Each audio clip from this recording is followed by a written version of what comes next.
Welcome, everybody, to the Bad Guitars Podcast, episode number 48. My name is Andrew. And my name is Guy. I already forgot what episode it was. You already said I thought it was 48, and then as I was saying it, I forgot, so I think it's 48. You told me it was 48. Was that what I said? Okay. Yeah, that's what you... Not like today, you say something stupid and then you repeat it. What was it? You repeat it twice. Oh, you said that you had a headache, and for some reason, I repeated back, haircut. You say... Yeah. You were calling our son and you say, "Let's go, Ty. Your mom has a haircut." Yeah, your mom has a haircut. And then I look at you all like, "What?" And then you repeat it. Your mom has a haircut. Let's go. I don't like, know. What? I don't know. It's been a long day. Whatever. What we got? Episode 48. Not as much stuff to talk about this week. Okay. We'll Not jump as right much in. stabs. Look at all those Yeah. stabs right there. Well, that one says search result 45. Oh, that's the Fender website. Okay, so we're gonna Okay. start with the big one. Okay. Or at least I think this is probably the biggest gear news of the week. Okay. Boss put out the RT-2 rotary ensemble pedal. Now, 239. earlier in the week, Jeez. somebody had posted this on all the different like Reddit and all the different like gear sites and Facebook pages and stuff.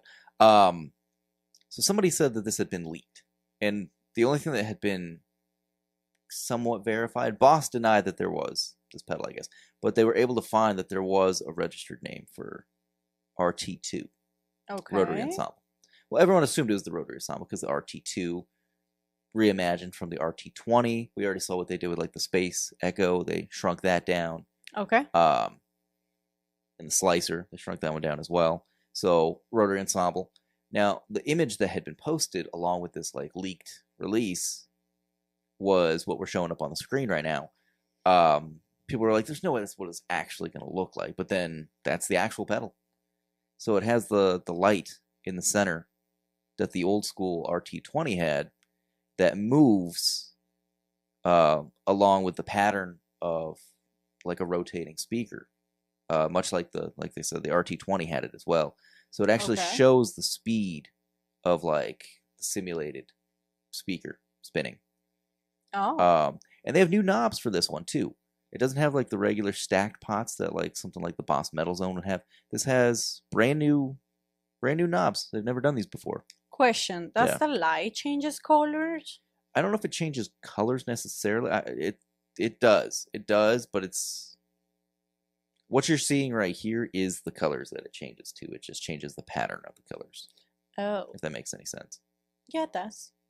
So yes, Okay. $239. Well, $239.99. Well, 240. $240. Does it? Yeah, it's not in stock on Sweetwater yet. Other places might have it already. I did see some people were able to pick it up in person at their local stores already. Oh. Yeah, okay. But a lot of people are excited for this one, and for some reason I'm not. Why? I don't know. Why? I like the sound of rotary pedals.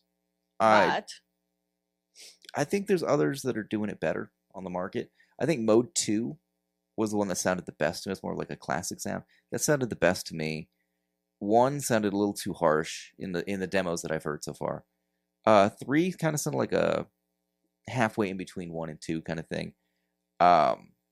You can definitely dial in some good sounds with this, but you got pedals like the Keeley rotary. I think it's only $229. So it's a few bucks cheaper and sounds more authentic to me. Sounds more realistic. I feel like they didn't really update a whole lot of the technology from the old school RT-20 that came out in like 2007. I feel like they didn't really upgrade a lot of the technology. They just shrunk it down. So there's other pedals that have surpassed what this can do. You get the cool light. I mean, you can spend 240 base on a lie. No, but I mean, it is going to be a good pedal. And I mean, there's not a huge amount of rotary pedals on the market. That's probably one of the smaller categories out there. Okay. But I feel like, the top, big ones that are out there right now are the Keeley rotary, the Strymon Lex. There's a few others. But this is definitely going to compete with them. But this is right in between the prices of those other two, because I think the Lex is like $350 or something. So obviously, if you don't want to spend that kind of money, this is a good option for you. But there are cheaper options that might actually sound a little bit better. Okay. But this is what Boss has been doing. They're packing as many features into this. They've had the same enclosure size since the beginning for their compact pedals. So they're trying to put as many features as they can in these and stay up with the times. So like they said, you got like the mode switches now that they have on like the Wazacraft pedals. You have that right here. 1, 2, and 3. We haven't seen that before in that exact spot on any Boss pedal before. These new pots, like we're talking about, like if you look at it from the side here, that's new. That's not like what they've done in the past. And then on the back, you have 2 little switches. One for what the drive knob does. It switches between drive and balance. So you can have multiple functionality from that. And then you have the rise and fall time from fast and slow. That's really cool. You have a little switch for that. And then, of course, like the foot switch, I think, has 4 modes. It has tap tempo. Or not tap tempo, sorry. The slow and fast. It has a hold mode, like a momentary mode. Okay. You can hook it up to a foot switch expression pedal to control the speed. It does have stereo inputs and outputs. This would be great for a lot of people. I just personally am not into it. I don't know. There's nothing wrong with it. I think it's a cool pedal. But yeah, I don't know. $239. I guess that's about average for Boss pedals these days that are the digital ones. I guess. What do you think? I don't know. I don't have anything to say about that. Yeah. It's mostly pedals this week. Okay, what else do you have? Tonex has the Brown Sound limited edition. So for those, I'm guessing you as well, that don't know what the Brown Sound is, that's commonly what's referred to as like the Eddie Van Halen guitar tone from his amps.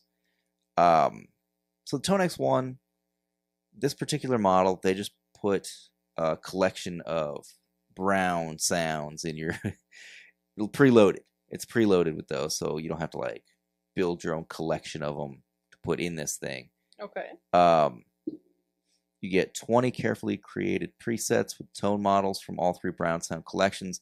Each pedal unlocks Brown Sound 78, 79 collection, along with your choice of one other Brown Sound signature collection, which is a $199 and euro software value. You get it in 3 colors. It's like a white or silver color, red, and yellow. So obviously they don't have the... Oh, wait. You can get it in all 3 colors. Why would you want to get all 3? Am I missing something here? You get all 3. Oh, because it's a collector's limited edition. So I'm missing something here. Yes, you are. Individually, they're $250. Okay. You can buy any of the colors for $250. Red, white, and yellow. But you can buy all 3 of them together in a collector's box for $600. For $600, and it comes with the Tonex Max software, which covers over 1,250 premium tone models. It'll let you model your own gear. So that's I guess a pretty good value, but yeah. Oh, I was like, what is that sound in the headphones? Is it all like, why would you like to add the 3? I don't know why you would need 3 of the same one. I could understand somebody having 2 on their board if you need that many different amp selections and options and stuff. But yeah, I don't know. Jill. Yeah. Are you going to talk about my favorite teacher ever? Yeah, that's on the list. We can do that one next. Okay. So yeah, that was the Tonex. $250 each, $600 for the collection.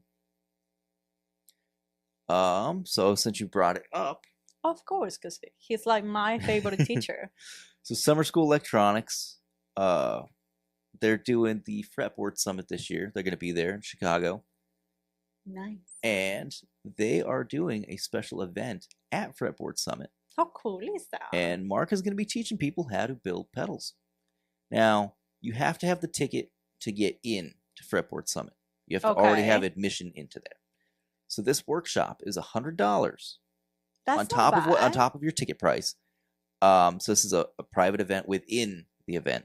So you get to really sit down and he'll walk you through how to build a pedal. And you're going to walk out of there with a pedal. So here's the exact thing here.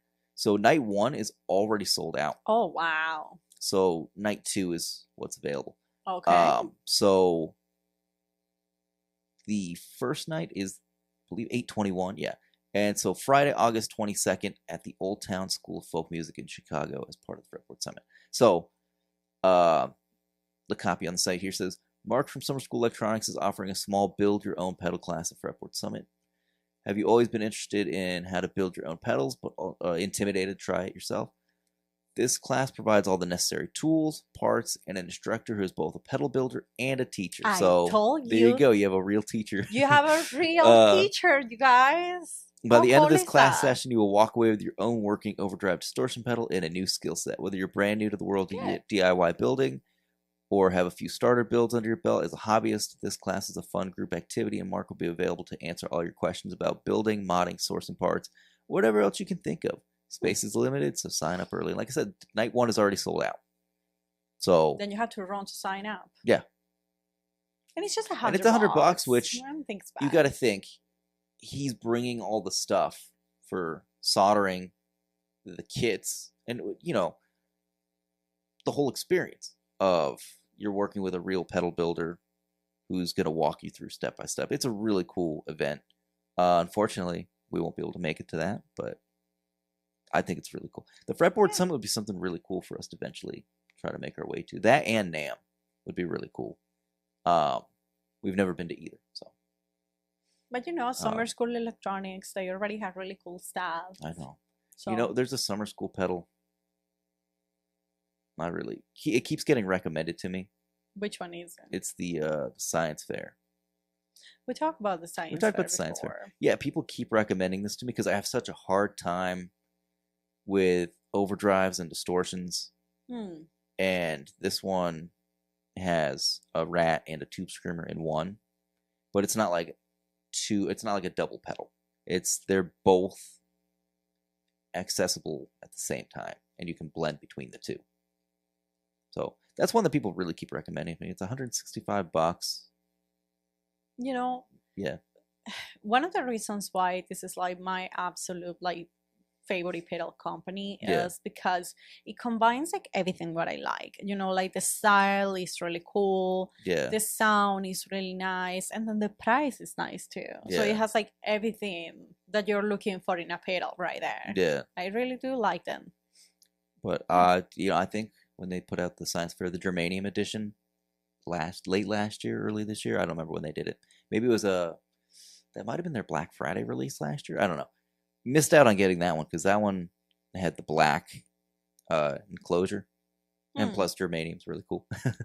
So I missed out on that one, but I don't know. So it's really cool. You guys should check it out if you're going to be in Chicago around that time. Get your ticket to the Fretboard Summit and get into that with your extra $100. Yeah. Anyway. No, I almost missed this one.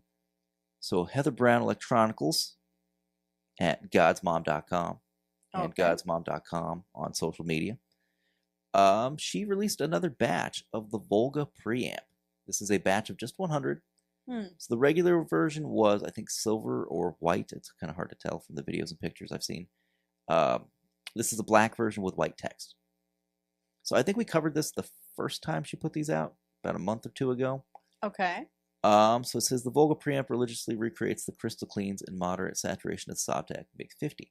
So it's a JFET powered Sovtek MiG-50 head preamp in a pedal. So, like I said, I think we already covered this one when it first came out, so I don't want to go super into detail. It looks cool. Everything Heather Brown does is really cool. Oh, there's the original. Yeah, it's silver with red text. I don't know if you remember that one from I remember that a couple months ago, maybe. Do you like more the silver one, or you like more I like the black color? one. No, I mean, most of my pedal board right now is black, so I think I would go for it. Will go with that. And it's $250. I don't think it's a different price from the original batch. Okay. But every time she puts out pedals and they sell out, people are like, "Oh, you missed out." So, really cool. So we covered that. Here's one that I'm actually excited about. I don't know why I'm excited about this one. It looks cool. So Earthquaker is out with another utility pedal. I love those. So in the utility lineup, we've covered, I think, every single release in that lineup in the time that we've been doing this show. So this is the Easy Listening Analog Amp Simulator. No foot switch on this thing. It's just a single knob.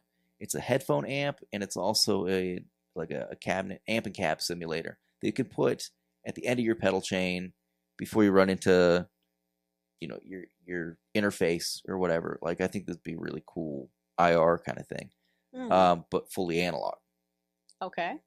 So it says, with its finely tuned preamp circuitry and sweet analog cabinet simulation, Easy Listening delivers a big, lush sound with zero latency and no harsh digital artifacts. Think of it as the perfect marriage of vintage tone and modern convenience, offering the high headroom and low noise of an actual tube amp, but small enough to fit in your pocket. No menu diving, no IR loading, nothing getting in between you and your tone. Internally, it's meticulously voiced to capture the soul of one of our favorite classic American guitar amps, a Fender 65 Deluxe, with the harmonic complexity of guitar players that guitar players crave. It's an analog circuitry that provides the immediate feel with rich low-end resonance, slightly scooped mids, and the crystalline top-end chime that makes electric guitar sing. So I watched Jamie Stillman's video on this. He said essentially, you just have the volume control on this thing. The way that they voiced this pedal was, or this headphone amp, if you had the 65 Deluxe amp with both tone knobs in the middle. So you're not boosting anything, you're not cutting anything, it's just set pretty flat in the middle. And he said, I believe in his video, that's the amp that he pretty much uses when he's testing all his pedals that he builds and designs. So he wanted to emulate that sound.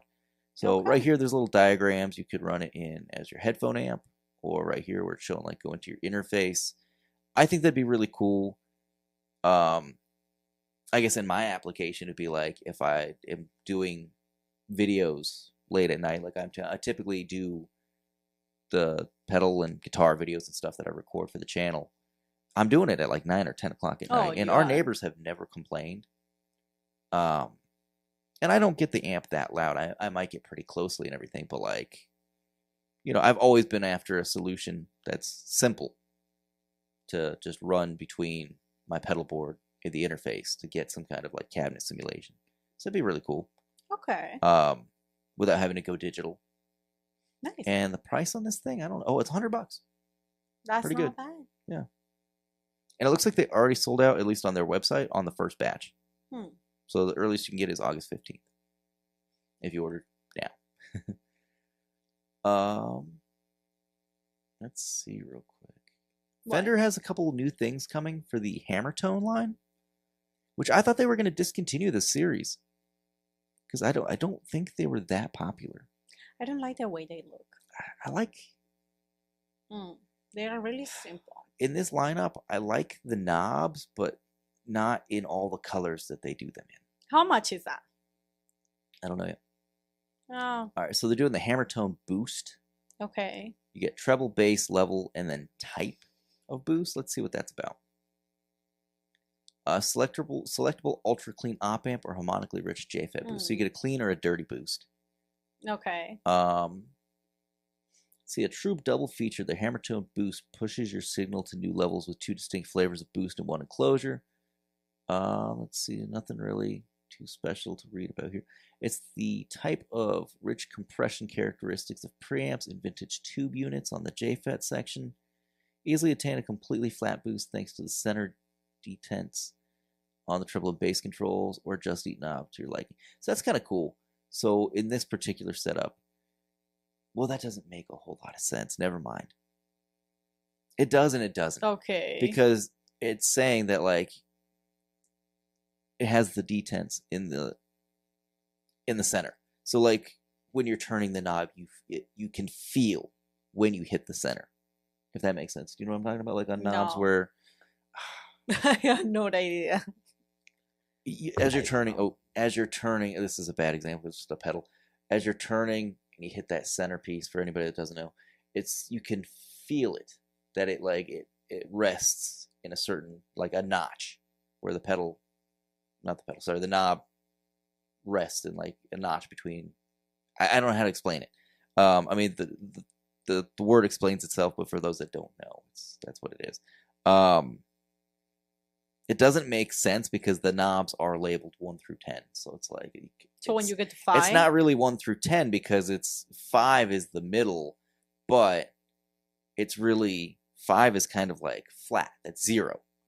And then you're going all the way down to -5, so then and it's all the way not up 1 to to 10. +5 from 0. Yeah, yeah. Essentially, yeah. You're going from 5 on the knob is the middle, but in reality, you're like sonically, you're going from 0 to -5 or 0 to +5.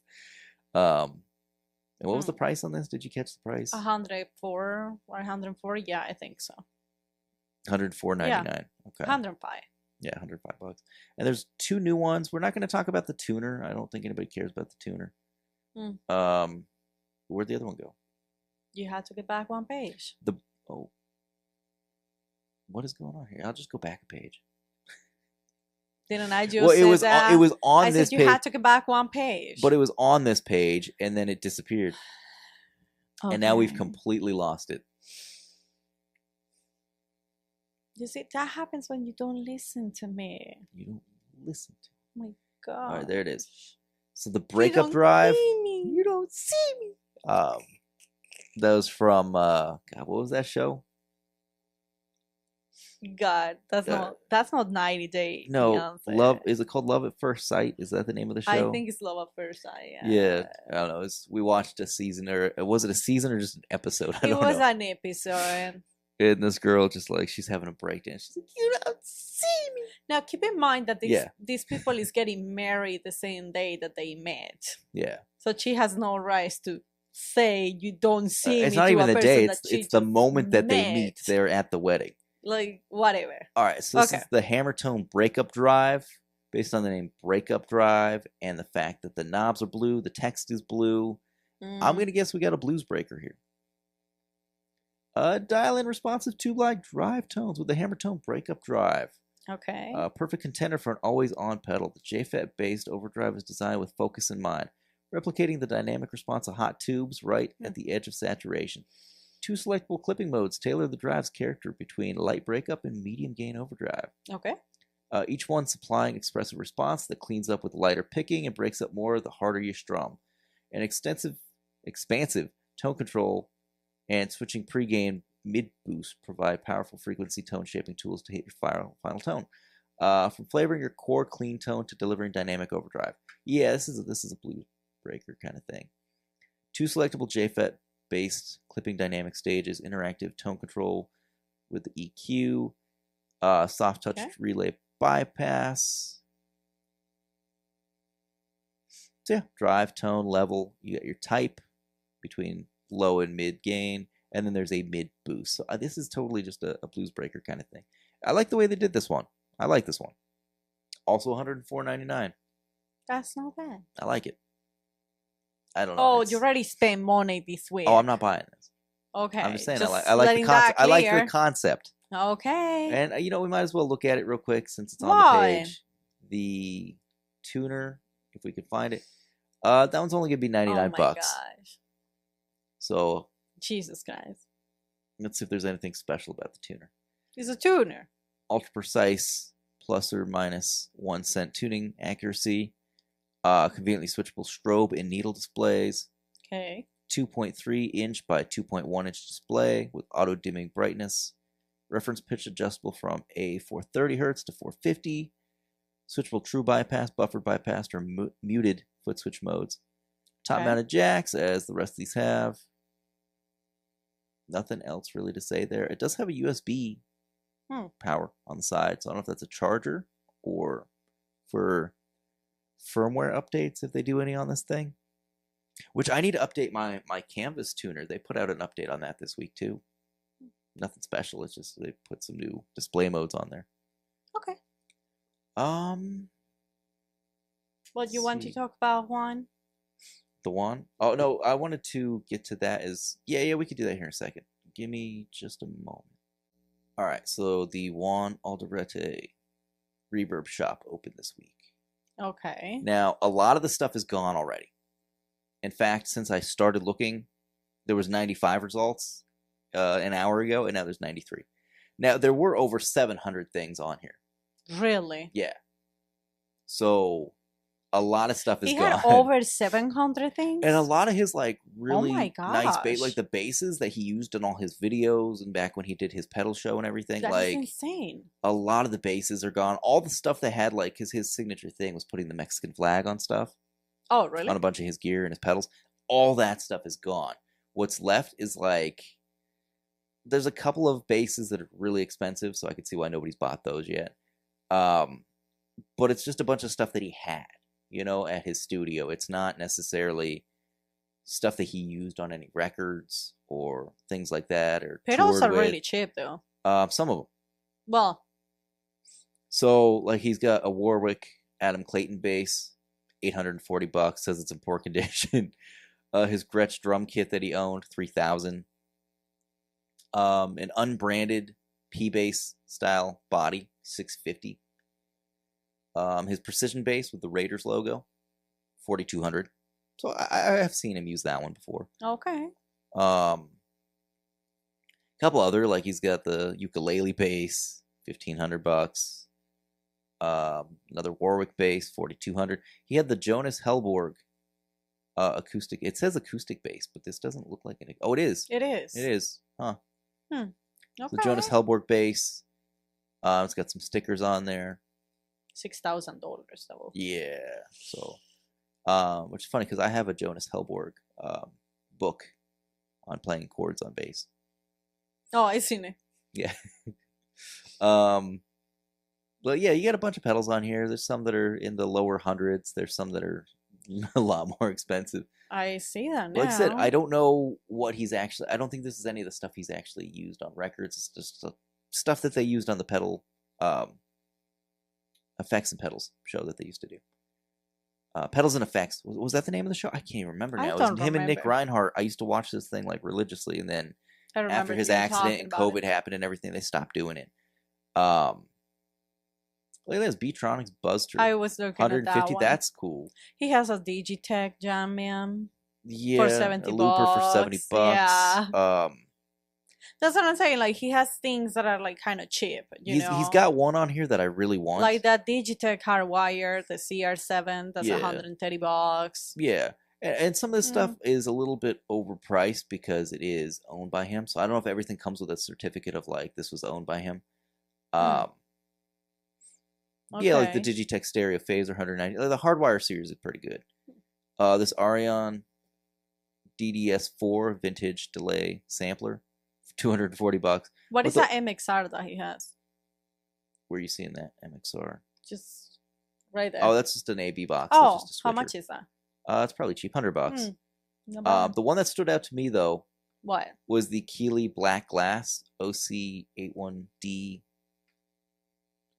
This is $315. This is already a hard to find, hard to come by Keeley pedal.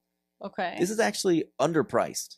Really? On the used market. I've seen these go for like $450. Oh. But no way that I could buy a $315 fuzz pedal. Ah, well. So we'll go to this next page here. Just a bunch of pedals. Some clean boosts. Mr. Black Guillamando. More Beatronics. Some companies I've never heard of.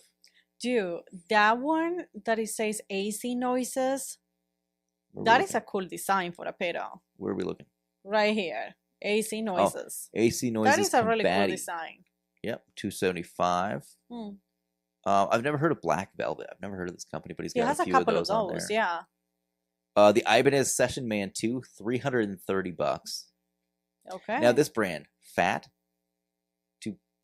Is that the name of the brand? Yeah. Yeah. Fat. 214K is the name of the pedal. Made in Japan, $1,080. He's got the Fat Analog Chorus, $700. Chase Bliss Therme, that's $475. That's pretty usual for like used market on something like that.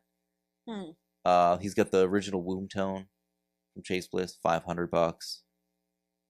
Spaceman Explorer, Ground Control Audio, which these are a little bit more expensive these days, typically because they don't exist anymore.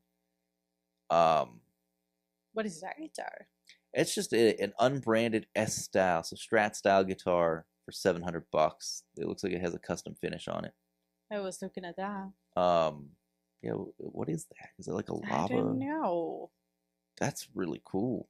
It looks like marble, doesn't it? It does look like an orange marble Yeah, of some kind. that's a really cool finish on that guitar. This guitar could benefit from some good setup. Currently feels a bit rough, but could make for a great beginner or backup guitar after some TLC. Okay, all items come fully insured with delivery confirmation. First 100 orders come with a signed and embossed certificate of authenticity. So only 100 of them come with it, so that's already long gone. Yeah. Um, That's not a thing anymore. And remind me, why is he selling all of his stuff? Not saying that he's retiring, but he said now that he's had like the accident on his bike. For those that don't know and don't know who he is, he was the bass player for a lot of different bands over the years. Racer X with Paul Gilbert back in the 80s. They were like a speed metal band. Big Sur. He's played with Mars Volta on several records and toured with them extensively. Okay. Deltron 3030, he's played in their live band. He's been in a lot of different groups. He does a lot of like metal, experimental rock, hip hop. He was actually, when I first started playing bass, one of my biggest influences, because as somebody that played primarily like rock style music or alternative rock or whatever you want to call it, starting out, I listened heavily to a lot of like 90s hip hop. So the sound that he got on the bass was like, that's the sound I'm hearing in those kind of records. That's how I want to play bass, regardless of what genre I'm playing. So okay. He's always been a big influence on my bass playing. But he had, was this late 2019? Early 2020? Remember when he had the accident. He had an accident. He was riding his bicycle. And he had his helmet on, but he flipped over the front of the handlebars, and he had brain damage ever since. He was in a coma for a long time. Really sad. And, I mean, it's a good thing that he's, regained a lot of his functionality, but he says he has permanent cognitive damage. So I think he's just kind of hanging it up a little bit. Like, I don't think he has plans to keep the studio going. And I believe he's in his early 60s, late 50s, early 60s. So it's understandable. But yeah, a lot of the stuff that's left in the store, I don't think he's got a bunch of like, PA speakers and stuff. Okay. So I think all the really good stuff is gone by now. I took a look at it. Yeah, but still, if you're a fan and you want to buy some stuff, there's things a ton available right now. I took a look at the shop when it first went live, and there was a bunch of really good stuff. But yeah. Were you planning on buying anything? I don't know. I think I was, but then I bought something else. So should we talk about that? I guess. The funny thing is that we talk on this podcast about this, like, it's always towards your birthday gift. Well, no. This was and then completely your birthday unrelated. comes. No, but put attention. Then your birthday comes, and then I'm gonna look like a jackass if I don't buy anything for you. You're laughing because it's true. But we've been buying things on behalf of his birthday on July. But that's not even related to this purchase. I'm adding that as a birthday gift. You are? Well, this is a project. All right, I'm going to show this on camera here in a second. A lot of people, sorry for the ones that are just listening to the audio version, you're not going to get to see this. Yeah. So I posted about this on my Facebook, or not my Instagram story. The day that I got it, showing all the stuff that's wrong with it. But let me go into detail a little bit here. Okay. So my friend Connor and his girlfriend, they were working and living at the Grand Canyon, and Connor's always worked in like lodges and stuff in national parks, and he's traveled for over a decade now.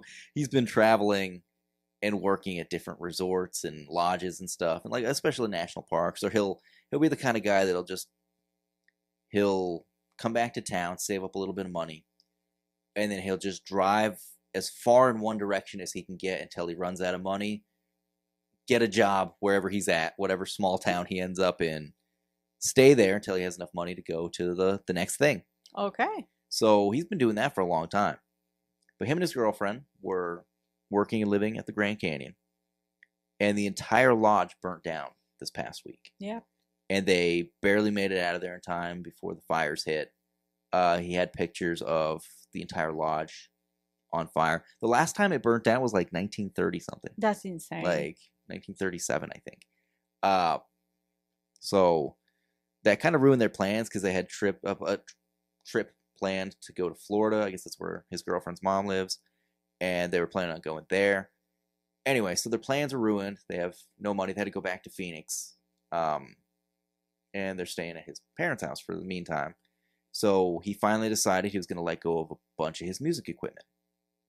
And I jumped on a piece of it before. Well, I didn't jump on it. I looked at Facebook Monday morning. I just opened it up, and it said, Connor has listed this on Marketplace. And I'm like, what? Why is he? I didn't even know he was back in town, for one thing.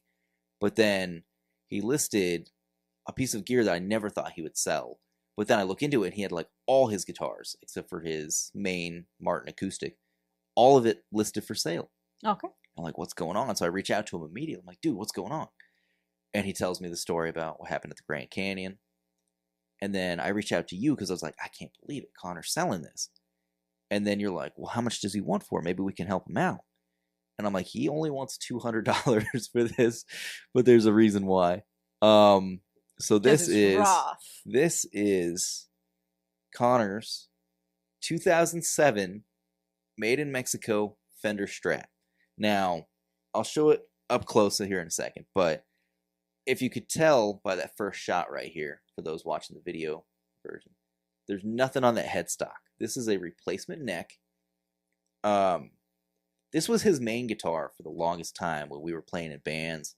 I believe this was his very first electric guitar. Okay. And now Connor and I grew up together. We went to school together.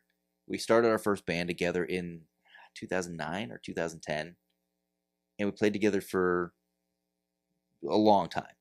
Okay. And we played in several different bands together. This thing has been through a lot. And at one point, it originally had a rosewood fretboard. He wanted a maple neck with a maple fretboard. So he custom ordered one. I thought this was just like a Mighty Mite replacement neck, like a licensed neck that you order it online, you drop it in. They're all made exactly the same. You just order like the shape and everything you want. Okay. No, he had this custom made by a company called B. Hefner, which I only found that out when I took the neck off. I'm not really familiar with B. Hefner. I don't know if they're still around. But on the back of the neck, it had handwritten the exact specs that he ordered, like his name and the exact specs of what he had ordered. So he ordered this exact shape and everything. There's no scump stripe on the back. The truss rod is inserted through the top. And, well, actually, I don't know if it's inserted through the top. This almost looks like it might be one piece completely. They might have drilled it this way. One thing that I don't think he considered when he ordered this back in 2012 or whatever, he ordered like the 50s style neck. So the truss rod adjustment, you have to take the neck off to adjust the truss rod. So what I did is this had no strings on it. Two of the tuners, he did have the tuners in a bag. That and the nut were not on the guitar. So I had to reattach all that. I had to find screws to actually mount the tuners back on. The body, I'll show you the body real quick. The screws. Speed up. The screws. Can you see it? Yeah. The screws are all rusted. Yep. And they're all mismatched. There's like flat heads. There's Phillips screws. There's missing screws. The body itself has some pretty significant damage from dropping it. Even there in like the neck cavity section, if you could possibly see, there's some damage right up in here. So it needs a lot of work. The first thing I did was I took off the neck, and I had to take the Dremel with a buffer pad attachment to clean the frets because they weren't rusted, but they almost looked rusted. And as I'm cleaning them, there's this like weird peeling. And I was like, are these nickel frets that are coated with like chrome or stainless steel? Like, are they fake stainless steel? And it turns Okay. out there was plastic on the frets that had like melted into the frets from playing. But I think when the dude that manufactured it shipped it to Connor to protect the shine and the polish of the frets, each fret had like a thin layer of plastic over it. And I don't think Connor knew that, and he never took it off. So there was like plastic coating the frets themselves, like a really thin layer. And it had rubbed off on the surface of the frets, like the top. But on the very edges, like where the fret, like rolls down, that still had like the plastic stuff on it. So I had to like grind that off with the polishing or buffer it off. And so the neck is really good. I will have to, once I go in and do more repairs on this thing, adjust the truss rod, because I did throw some strings on there. The action is really high. So it's playable, and the pickups sound really good. These are also, I'm going to hold it up one more time. These are replacement pickups that he put on there. He got some Kinman HX noiseless pickups, which I don't know if those were a big deal at the time that he got them. His guitar teacher was the one that installed these. I remember when we first started playing together, he already had these installed. There is a push pot on here, which Connor explained to me it's supposed to be to activate the neck pickup when you're in positions 1 and 2. So you could use the neck pickup with the bridge pickup, kind of like a Fender Mustang or a Duosonic, or you could use all 3 pickups together. So that doesn't seem to be the case. I don't know if it's damaged and it needs, like, there's some wiring issue. It only works on position 2.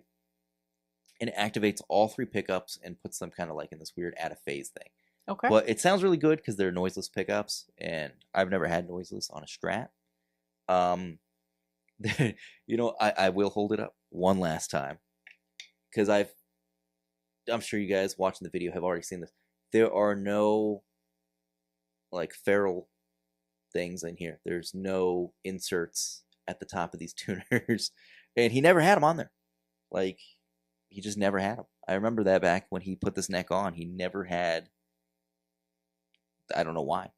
The set of tuners he bought didn't come with them or anything. So, and the nut needs to be glued in because it shifts as you're playing and detunes the guitar. Oh, well.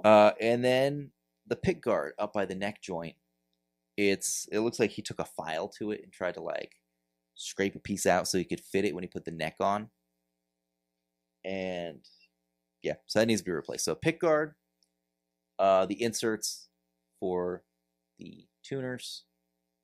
I think I'm going to keep the body as is. I was going to initially just like sand down the body, but there's a story behind this guitar. So like, I guess so. It's rough, it's beat up, but like, yeah, it sounds and plays really good even with the high action.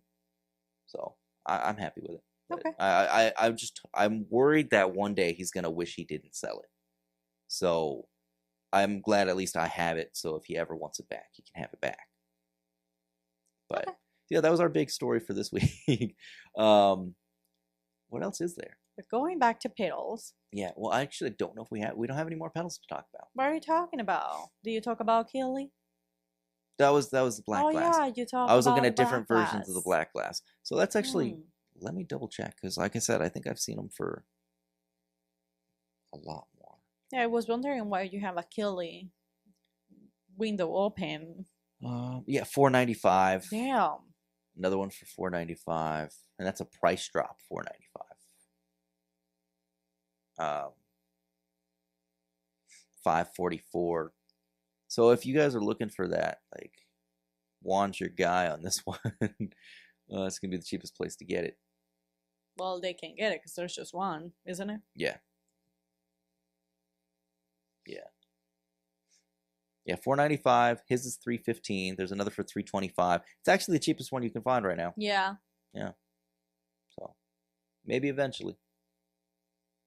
That it is. A couple pieces of guitar news, I guess. Let's see. Okay, what do you have? So people are going crazy about this for some reason. What is it? Mesa Boogie has reissued the Mark II C++ head. Now, this is famous because it's like a modified version of the Mark II C+, And I guess this is like the James Hetfield Metallica amp. Jesus Christ. Well, actually, $37.99. it says there are amplifier stories and storied amplifiers, and in this case, it's both. In 1985, at the request of Vivian Campbell and later Kirk Hammett, along with other noteworthy artists of the day, who eventually heard them, Mesa Boogie made some modifications to the mark. So this is actually a Kirk Hammett. I thought it was a James Hetfield. Let's see. Anyway, so it's a modified version of the Mark II C+. And a lot of people, love Metallica. They want that sound. But they only made 200, I believe. 200? Yeah. And so, yeah, limited edition build of 200 of these rarefied amplifiers in tribute to the music played on them in the era that spawned such great artists to work with. Therein has withstood the test of time and become truly iconic. Now, this is a $3,800 amplifier. It's so loud, though. And it's sold out. Damn. And, yeah. The big complaint is people don't understand why this has to be a limited edition. If you can make the 2C+, why can you not also make the plus plus? Is the modification that hard to do, that it costs that much extra, that there's a scarcity of parts to make this? Like, it doesn't make any sense. They probably just didn't feel like doing the extra work to have it be a full-time model. But you also know, like, instrument brands. And Phil McKnight was talking about this with a completely different product on his show yesterday. He was talking about how companies love to mark things down as, like, limited edition, and then a year later or 6 months later, they're like, oh, we found another part to make it. It's like, yeah, that's just a marketing strategy. Gonna make more. I don't know. Or every couple of years, they'll reissue this one and maybe do it in different colors and be like, aha, we did it. And then people go crazy for it. I can see that. I imagine what the resale value is going to be on this thing is probably going to be like double the price, probably like $6,000, $7,000, and somebody will buy it. Probably. So I know it's kind of a shorter episode this week, but there's one last thing to talk about. What is it? Fender put out the Ariel Posen signature Stratocaster. Who? He's a guitarist. Oh. He's actually on tour right now with the drummer Ash Sohn. Who? Ash Sohn. I've shown you his stuff. He does like really cool like hip hop beats and stuff. Okay. So totally different look for a Strat. You just have these two pickups that are like these like, I don't know what these are. They're like soap bar style, almost DeArmond style pickups. You have just two knobs. You got a toggle switch down here below the knobs instead of up here where the blade switch would usually go. I don't know much about it, the details. He says it's kind of like a Jazzmaster, but in a Strat body. That's pretty cool. The dude's a really good guitar player. He's had signature gear too. He has signature pedals and stuff. The finish is a Journeyman Relic Faded Lake Placid Blue. It's a two-piece select roasted alder body, quarter sawn AA flame maple neck, round laminated 9.5-inch radius rosewood fretboard, cupcake control knobs, and vintage-style tuners. Each guitar would come with a Moody leather Ariel Posen guitar strap and rock slide signature guitar slide. This is gonna be $6,000 from the Fender Custom Shop. Okay. So, yep. It is $6,000. I think it's cool. And I think it's a cool guitar. I'm sure a lot of people don't know who this guy is, but I think I don't know who this guy. I'm surprised that Fender doesn't just have Strats with P90s and stuff that they like would regularly have in the main lineup. Like they have the what's it called, the Stratasonic. There's a Squier one in the Paranormal series right now, but they've done Fender ones in the past. I don't know why they wouldn't just have something like this in the permanent lineup as an option for people. Obviously not $6,000, but like, just have like a basic model that's quite like this too much. Keep one permanent in the lineup that has a different option for people that don't want HSS or triple single coils or two humbuckers, like something in the middle. So I think that's it on that. Okay. I don't really have anything else. All right. Anything you saw this week? No. No. Yeah. Nothing new. Because you recently started keeping track of releases as well. I know recently. I've been doing it. I know, Sometimes but I like you just things. recently told me that you were doing it, but about But a month I was ago. doing it before. Yeah. So yeah, you've been coming up with some of these for us.